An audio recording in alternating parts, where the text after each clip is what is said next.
যদি ঘটনা সত্য হয়ে থাকে, আমি একটা কারণে বাংলাদেশ সেনাবাহিনীকে ধন্যবাদ দিব যে ছাত্রলীগের নেতাকর্মীরা এখনো একটা মেসেজ হয়তো ক্লিয়ার বুঝতে পারে নাই। সেটা হচ্ছে সারা দেশে এই মুহূর্তে অন্তত মানুষ তাদেরকে কতটা অপছন্দ করছে, ইভেন সাধারণ ছাত্রছাত্রী তাদের প্রতি কি পরিমাণ বিরক্ত।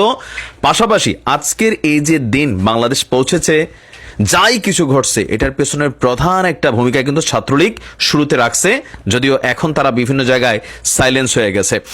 দর্শক, এই মুহূর্তে এসে যে ছবিটা ভাইরাল, যে সেনাবাহিনী ছাত্রলীগের একজন নেতাকে মাইরা গাড়িতে কইরা তারা সেনা ক্যাম্পে নিয়ে গেছে, যদিও এই ছবিটা নিয়ে পাল্টাপাল্টি বক্তব্য আছে। তো স্ক্রিনের এক অংশে আপনারা যাকে দেখতে পাচ্ছেন তার পরিচয়টা সম্পর্কে আমি নিজে আরেকটু ক্লিয়ার হতে চাই। তবে তার পরিচয় নিয়ে গণমাধ্যমে হচ্ছে সোশ্যাল মিডিয়া প্ল্যাটফর্মে যে তথ্যগুলো আসছে, জুলকারনাইন সায়ের, আপনারা জানেন যে আল জাজিরার সাংবাদিক এবং কি বাংলাদেশ আওয়ামী লীগের বিরুদ্ধে তার অবস্থান কিন্তু বরাবরই শক্ত।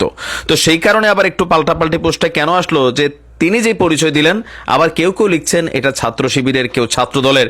তবে তার বক্তব্যটাই সবচেয়ে বেশি, বা এই ছবিটা সবচেয়ে বেশি ভাইরাল হয়েছে। যে পরিচয়টা দিচ্ছে আমার একটু কনফার্মও করেন যে ঘটনা সত্যি কিনা। এটা হচ্ছে বলা হচ্ছে যে রবিবার বিকেলে মিরপুর 10 নম্বরে ছাত্রলীগ পরিচয় দিয়া সেনাবাহিনীর সাথে ভাব নিতে গেছিল এই কি বলা হয় যে ছাত্রলীগ নেতা। তার পরিচয় কি প্রকাশ হলো, যে তার অবস্থান হচ্ছে ঢাকা মহানগর উত্তর ছাত্রলীগের কৃষি বিষয়ক সম্পাদক মুশফিকুর হাসান। তার বিরুদ্ধে এখানে যে তথ্যটা আসছে জুলকারনাইনের লিখাতে, যে তার নাম হচ্ছে মুশফিকুর হাসান সাকিব, তাকে মারধর করে আটক করে নিয়ে সেনা ক্যাম্পে চলে গেছে সেনাবাহিনী।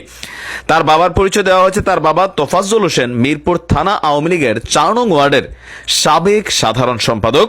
মুশফিকুর এবং তার বাবা গত 3-4 দিন কোটা আন্দোলনকারীদের উপর হামলা চালিয়েছে বলে অভিযোগ রয়েছে। ছবির রেফারেন্স দেওয়া হয়েছে ঘটনাস্থলে উপস্থিত সাংবাদিক। আর এটা নিয়ে অনেকেই সোশ্যাল মিডিয়াতে